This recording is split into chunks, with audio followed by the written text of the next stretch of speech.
Hi, everybody. This is Tom Grisack, and I'm here with Joni Clarke with the town of Lucas. Joni, thank you so much for sitting down with us. Thank you. It's my pleasure. I've found city managers are probably as plugged in as anybody within the town. So, and I have a hard time calling Lucas a city because it's so small, but I guess I need to start calling it a city. What do you call it? The town of Lucas or city of Lucas? The city of Lucas. Okay. And how many people do we have in Lucas now? We have about 8,000, and what's been really interesting is to watch the transformation of the community. Even though I've been here a short time, we have issues like the big cities as well, infrastructure challenges, always, there's never enough money to meet all the needs. So even though we are a very quaint community, we still face the same problems that the larger municipalities have. A little bit about your background. Tell me where you went to school, where you were before you came to Lucas, and how long you've been with the town of Lucas. I have not a very traditional path, I guess, to city management. My first, I'll call it my first public service gig was with the Marines.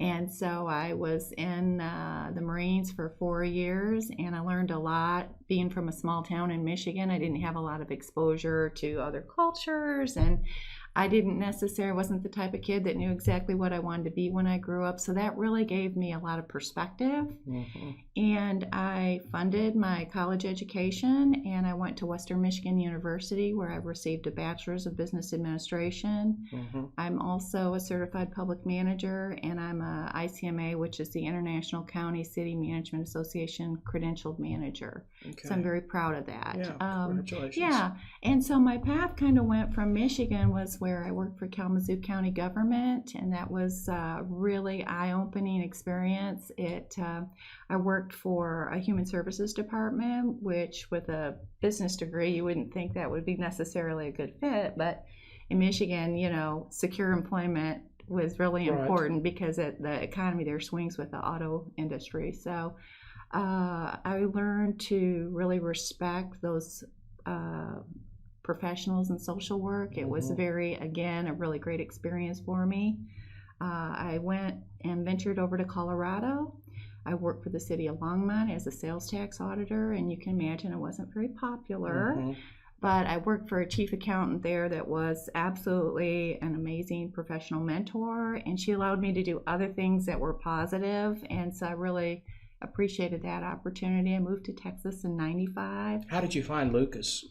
Boy, was I lucky. I was working for the city of South Padre Island, and I lost my job there.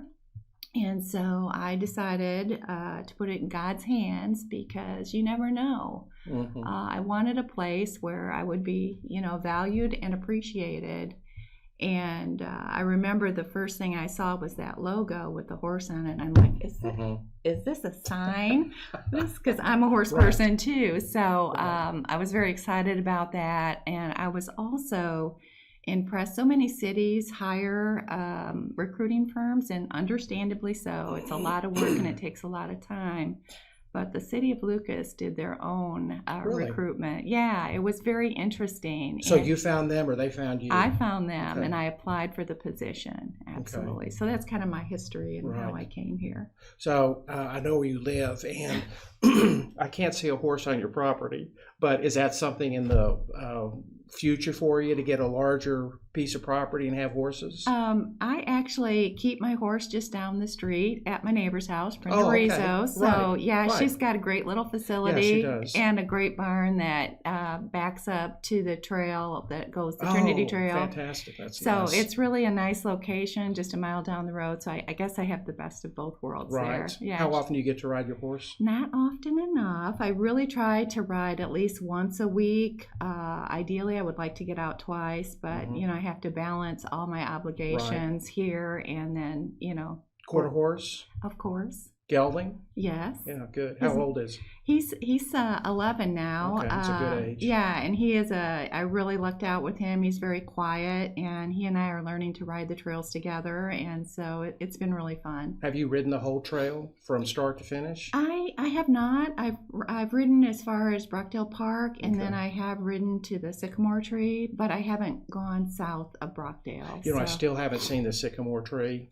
Oh my gosh, That is, by the way, that Tom. is the largest sycamore tree in the state of Texas. And it may be more than that, I don't know. But people keep telling me about it, and I just haven't gone. There's got to be a shortcut rather than taking the trail all the way. Do you know if there is, like from a road?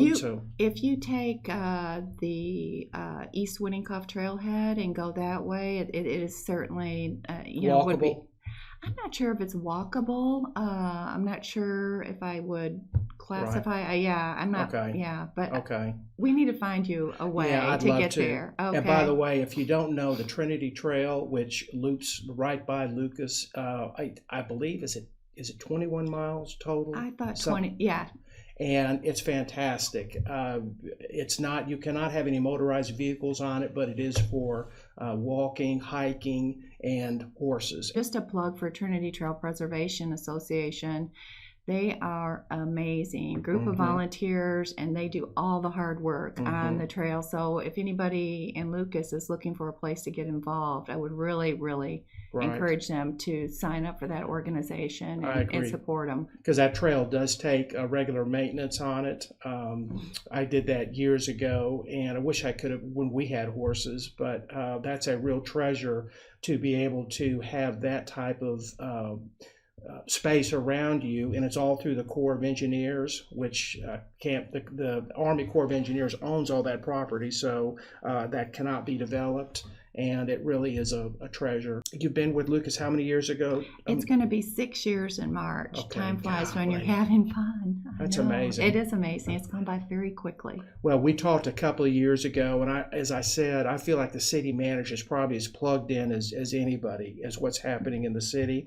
So I'm going to ask you some questions, and I know some of the questions you probably can't answer, and I don't know which ones those are now, so just tell me, can't talk about that, and it's no big deal.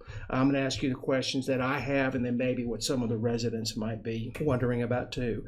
First of all, projected, where do you see the projection for Lucas when it's all finished out? I think it's about 13 to 14,000. Okay. And what's difficult about that projection is there's still many people that have really large tracts of land. Right.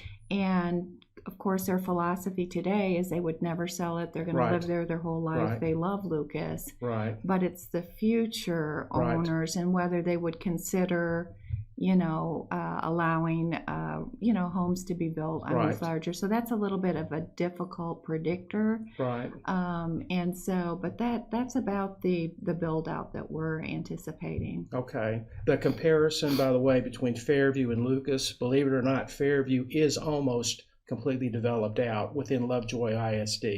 And within Fairview, there are only 2 school districts, McKinney ISD and Lovejoy ISD. But within Lucas, which is amazing, you have 6 different school districts in this small town. That is correct. I wonder if there's another town out there in America that has 6 school districts in a town of 8,000. I'm not sure. Yeah, that is different. But there's Princeton, Lovejoy, McKinney ISD, Plano ISD, Wiley ISD, and what am I missing? Allen ISD. Yep, That's the you 6 named right them. there. Very good. So it's a very unique community. We live here ourselves. We've been here for almost 20 years, and I love the small town feeling of it. Although it is a city, but I've always said it's not Mayberry, but it's close. You'll find a Mayberry next to a major metropolitan, as I think you'll ever find. It absolutely has the best of both worlds. It is very rural in nature, and what's great about the Lucas community is everyone's on the same page trying to protect that. Right. And you do have a really amazing quality of life here, and you mentioned the schools and the school district, of course. Many of them are just renowned for their education, and it's a great place. But yet, 10 minutes away, you have all the amenities. that you could ask for. So it really 3 million square feet at the corner of 75 and Stacy Road. And then if you go straight up Bethany, you've got another, I don't know how big Waters Creek is, but they're building additional major developments just north of Stacy Road in Fairview, and that's probably 7 or 8 minutes from here. So you really do feel like you're living in the country, because all of these homes here, with the exception of Seis Lagos and I guess Camden Estates, they're all on acreage. Well, I guess Brockdale now has got some smaller lots. And the key to that is along with the zoning is the lack of sewer. Yes. So you can explain to them how lack of sewer limits properties, or I can do it, but I'd rather hear it from you, the size. Yeah, there's regulations that when you have a septic system, you have to have acreage in order for that system to function. And so because Lucas, the majority of Lucas is 2 acre minimums, there are areas that have 1 acre, 1.5. But so there is no residential sewer available. So things like multi housing and density is high density residential is just not an option because there's no sewer service Public there. Sewer. And the council just recently, I think it was finished in, I want to say 2016 maybe, updated their comprehensive plan, and part of that update included looking at where sewer is allowed in Lucas, and it's not even allowed in all commercial areas. It's very, very specific, and they did not change their view on that. They've been very consistent. Good. So I think that is something that you can count on. If there's one hot button for the town of Lucas, just mention bringing sewer in, and the people that live here know the importance of keeping it out. They will come out in droves for any type of meeting on that. And by the way, it doesn't mean that we have outhouses out here in Lucas. Every home has its own septic system, and really those are just mini versions of the larger septic systems that you see, housing or serving Allen, the major cities. They work the same way. They're just smaller units. So we have multi-million-dollar homes in Fairview and Lucas, and they're all on these septic systems, out of sight, out of mind. In Lucas or Fairview, they have to be inspected, I think, 4 times a year. It's required. If there's any type of problem, the city does. I was going to ask you about this. The city is required to check if someone reports that maybe a septic system that's not working properly. Do they go to the city, and then the city will look into that? We do get calls, and we try to facilitate solutions, but we do contract with the county for those inspections and things of that nature. So we work hand in hand with Calhoun County to resolve those issues. A lot of times it's just that, if they're new, maybe they don't know how to make sure that it's properly functioning. So a lot of it is just a little bit of education. We're happy to do that. Right. And by the way, there are 2 different types there are actually 3 or 4 types of septic systems, but the old style have the lateral lines, and I think that's what a lot of people think of septic systems these days. If I'm not mistaken, if there has to be any repairs done on the old style, they're required to move to the newer style, which are called the aerobic type. Yeah, is that correct? I believe that's true. That's not a question I can answer very factually, but I believe that is true. But I know they're trying to move everybody over to the aerobic style. Correct. So don't quote us on that. Yeah. Okay, my second favorite topic is Blondie June Road. Because, I love that topic. Yeah, that was in big news here for the past couple of years. And Blondie June, to me, represents what Lucas is all about. It's a little 2-lane. It was asphalt, now it's being concreted, but a 2-lane that kind of winds through the trees, and you get to see open property. And the city decided that they needed to do a renovation on that. And explain what precipitated that. Well, the first project that the city funded and completed was the replacement of the 2 bridges, and there was a lot of discussion on that. But what's interesting is those bridges were in disrepair, and they really it was just really not an option anymore. And so that was the first part, and we had a lot of public meetings on that and a lot of feedback, not just from the property owners along Blondie June, but from really the entire community, because it is important that we do our very best to balance what structurally is required with the aesthetic appeal that we all cherish. That's why we moved out here. That's why exactly why we live here in beautiful Lucas. So that was the first. So I think that project was successful. I felt good about the design. We tried very, very hard to accommodate the neighbors and listen to their concerns, such as the elevation was a big concern with some of them. And so that was completed, and then we started on the reconstruction of the roadway. Mm-hmm. The asphalt was in, to say that it was basically, that roadway was falling apart. And it is a very difficult project when you're replacing a 2-lane road with a 2-lane road. And in particular, because that goes along the creek, there were several areas that were eroding away and really becoming a concern for the city and really damaging the pavement. The biggest challenge for Blondie June was to maintain the canopy, which is part of the reason why the city chose concrete. While some people don't feel concrete has that same country look to it, that doesn't have to go as deep. So our goal was not only for the structural integrity of the roadway, but it was to protect the root systems of all those trees that are along Blondie June. Mm-hmm. The second big challenge for that roadway was drainage. We have a lot of water that travels through there. I laughingly call my little drainage area that's just to the west of my house Clarke Canyon, because it is substantial, and when we do have a rain event, it's amazing how much water is carried. So we went through and replaced culverts and re-established some of the drainage ditches, tried to resolve some of the issues that were, negatively impacting those people that live along the roadway. So you did a great job, by the way. I was one of those that was concerned that a lot of these big mature trees would be taken out. And you were one of the people that actually asked about a couple of years ago, and you told me that, I can't remember how many trees had to be taken out, but you knew exactly how many there were. And honestly, I can't tell that they were even taken out. Mm-hmm. A lot of people don't realize, and I laugh at this, there's that huge pecan tree that is right next to that East Bridge. We actually designed around that tree. And we had an arborist come out and do an assessment to make sure the tree was healthy. And we had an area where contractors weren't even allowed to get near the base of the tree to protect the root system. And then not long ago, it dropped a big limb and I know. smashed. I don't know if it was hit by lightning. I'm like, or what? Really, tree? That's the thanks we get for protecting you? Come on, girl.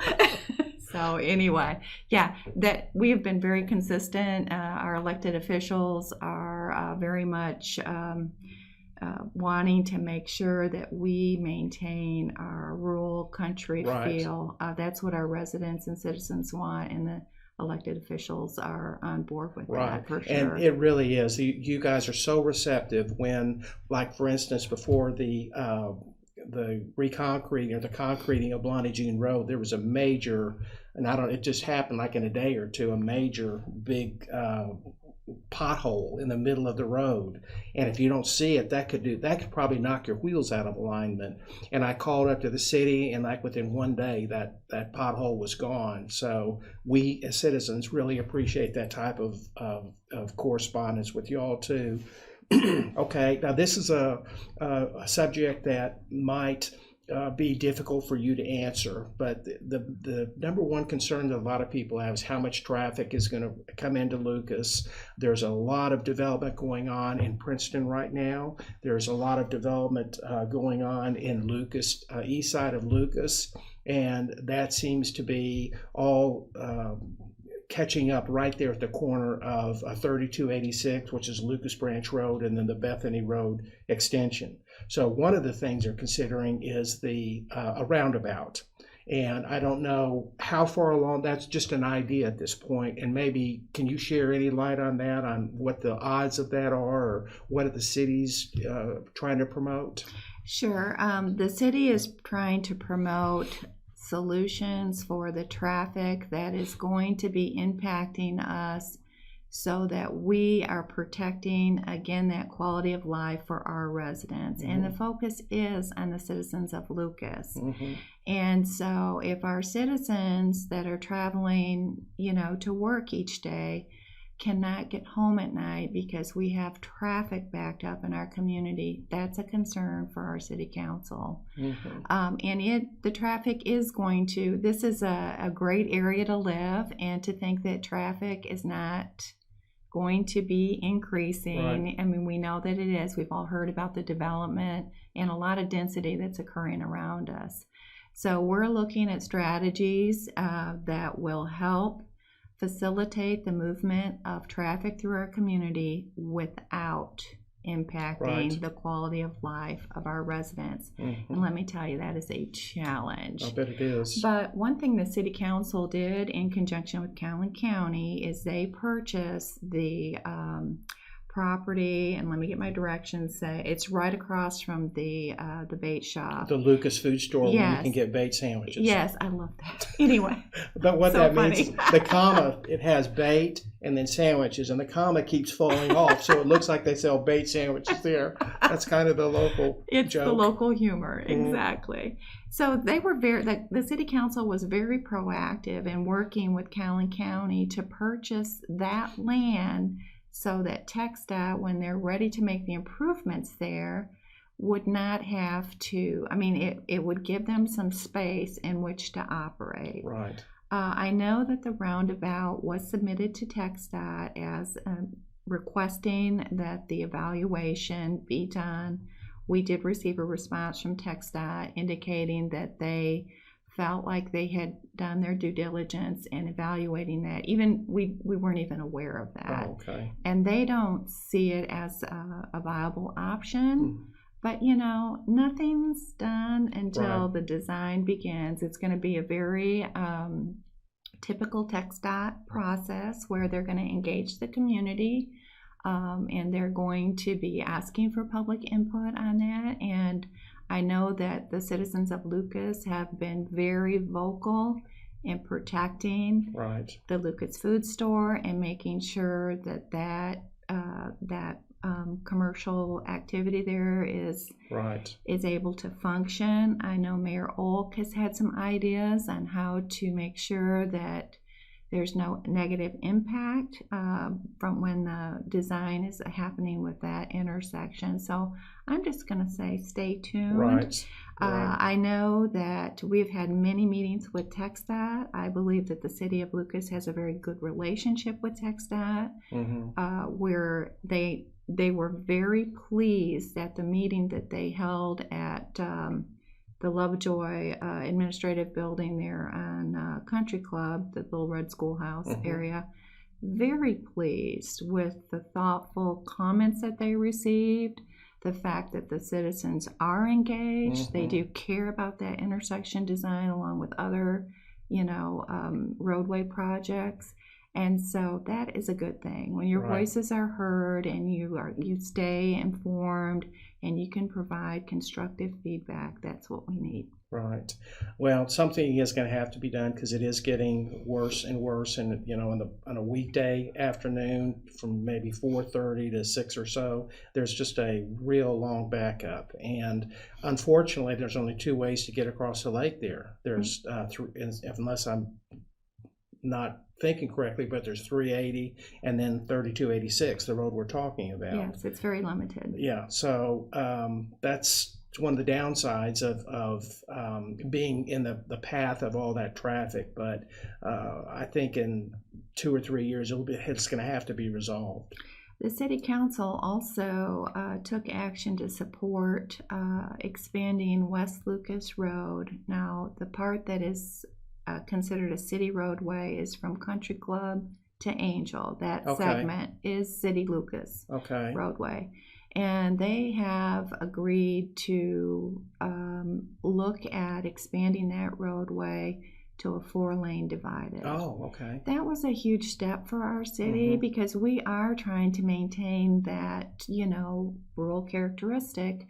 but we also want our citizens to be able to get home at night and spend time with their families. So that was they have looked at that for a number of years and really, I think, did a great job in assessing the needs of the community. And so that is a change in what, maybe what their position was 5 years ago. Right.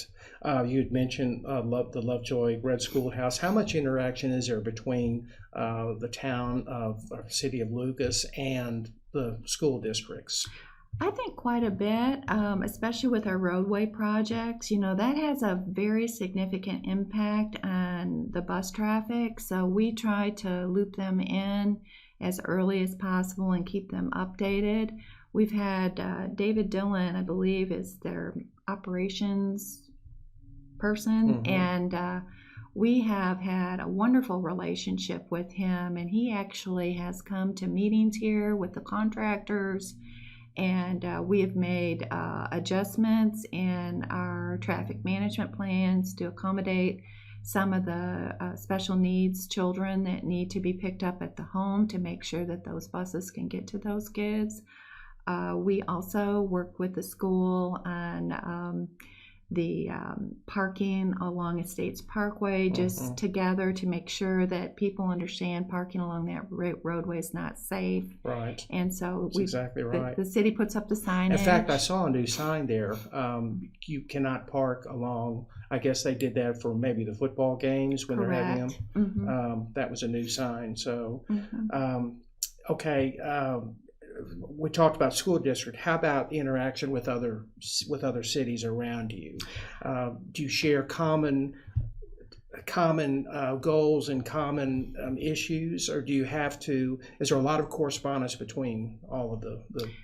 I think it depends on the community. I know that we have had, and I have, very good relationships with our neighboring cities. Occasionally, we go out to lunch. I remember we have some concerns with airport noise, and we received, we sent out the email, hey, you guys getting any questions? We had a great meeting with Fairview about that and got a lot of good background information and what some of their struggles have been with that issue. Can I mention something about the airport right now? Sure. Lucas is in the path of the McKinney Airport, as is Fairview.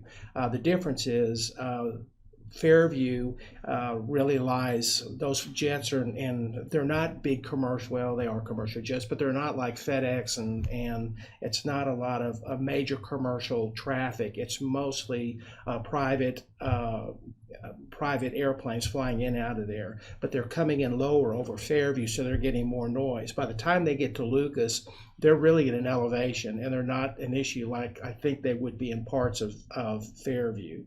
So if you hear issues with McKinney Airport, really it's not related to Lucas. We will hear them, but they're at a height that they're not really a big concern for us.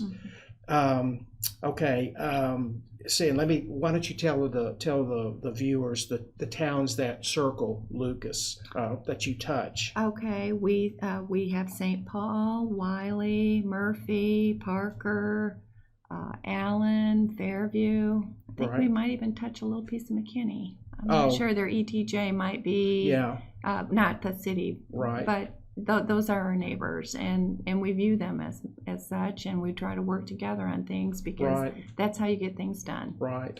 And ETJ, by the way, that stands for extraterritorial jurisdictions. Those are areas that are actually not, they're within the city's domain, I guess, but they're not pulled into the city, so they're not paying city taxes.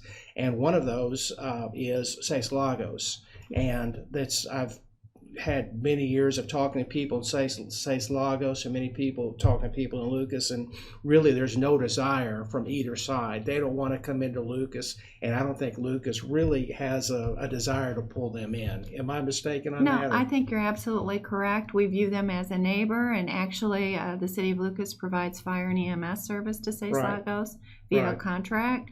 And so we do have a good relationship with them, but they're very different communities. Right. And so we respect their desire to have density, and I think they respect our desire to have the larger lots and Right, the right. lifestyle that we choose. So And one of the differences in Lucas and Fairview is now Fairview's pushing more towards 2-acre lots, but for a long time they were 1-acre lots. The new developments, they're requiring at least a minimum of 2 acres.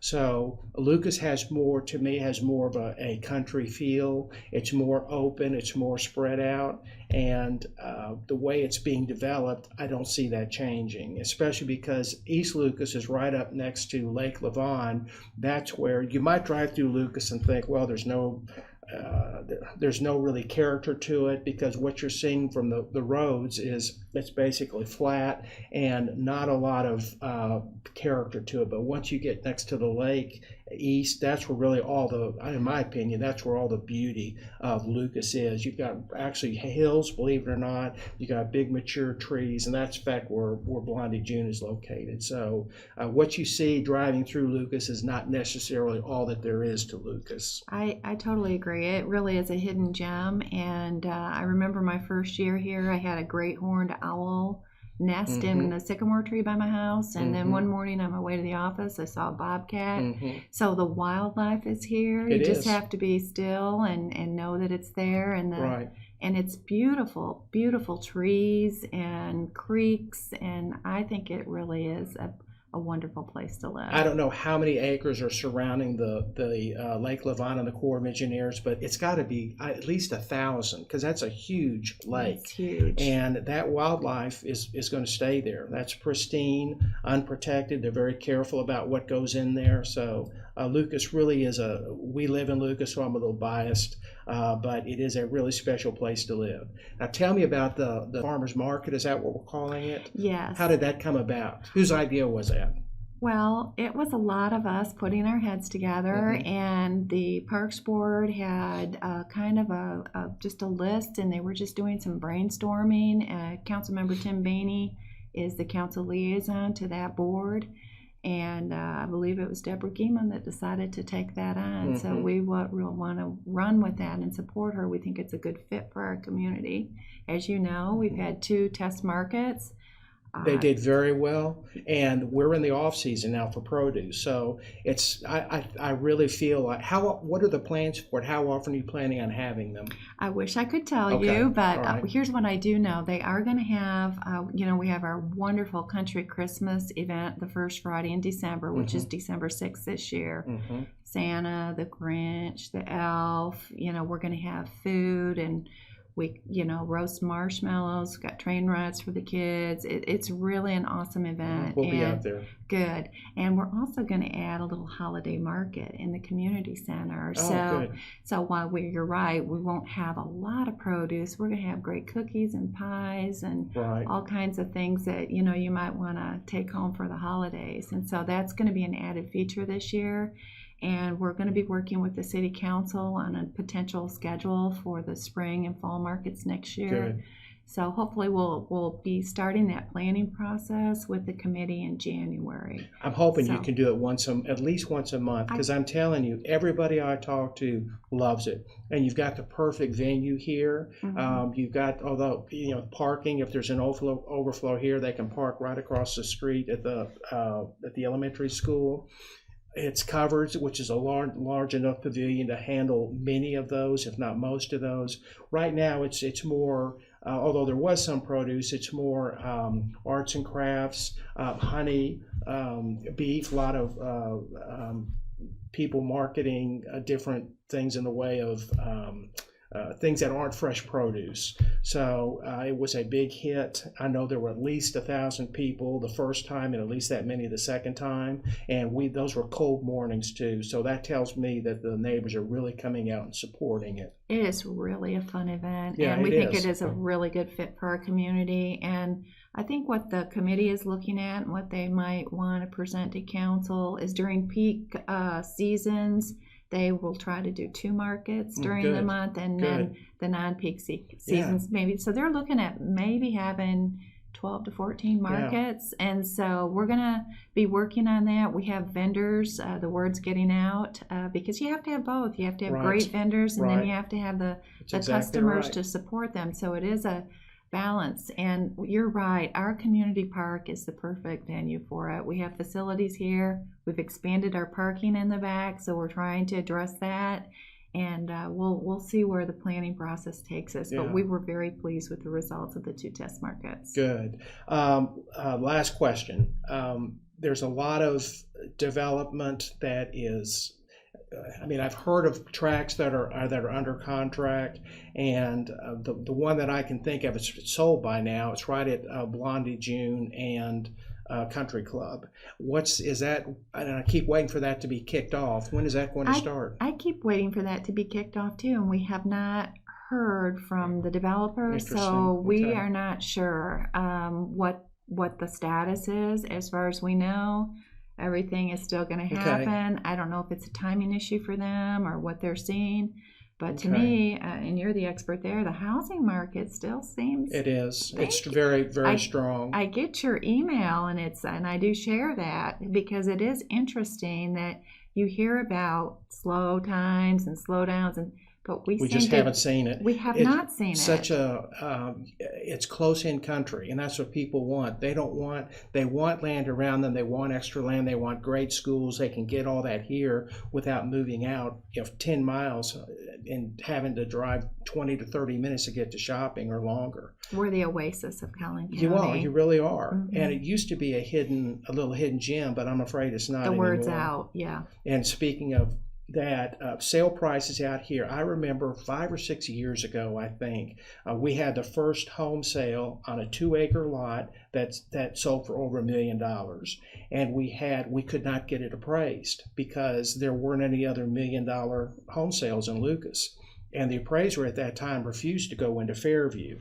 So we had a real hard time. We got it closed finally, but we had a hard time getting appraisal on it. Now, I mean, $1 million homes they're coming up left and right. It's just amazing because the homes are bigger, the lots are more expensive. So it's a totally different market. People that have come back that haven't been here in 9 or 10 years, they'll just be amazed at the growth that's happened out here. Mm-hmm. And by the way, that track we were just talking about, Blondie June and Country Club, that's a great example of how the citizens came together.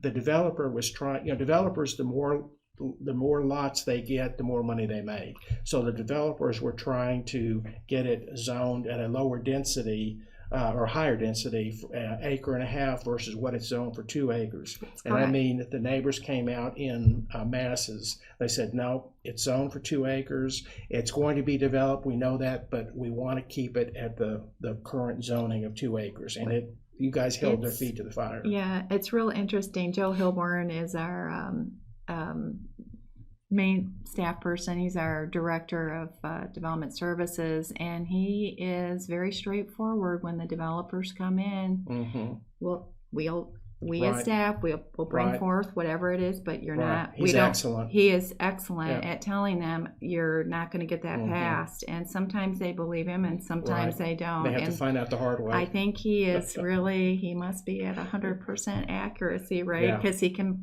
he's been here long enough where he knows what the desire is of the community. So yeah, that's a great example of everybody working together.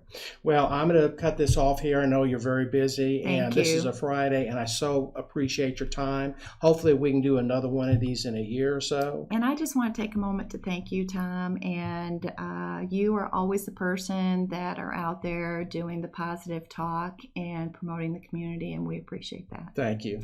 I love this town, and I know it's being developed. You can't stick your head in the sand and say, no more development. We're last one in. We're going to throw away the key. I just want it done responsibly, and you guys have been so conscientious about that. So it's a two-way street. Thank you. Thank you very much. I appreciate your time. You bet.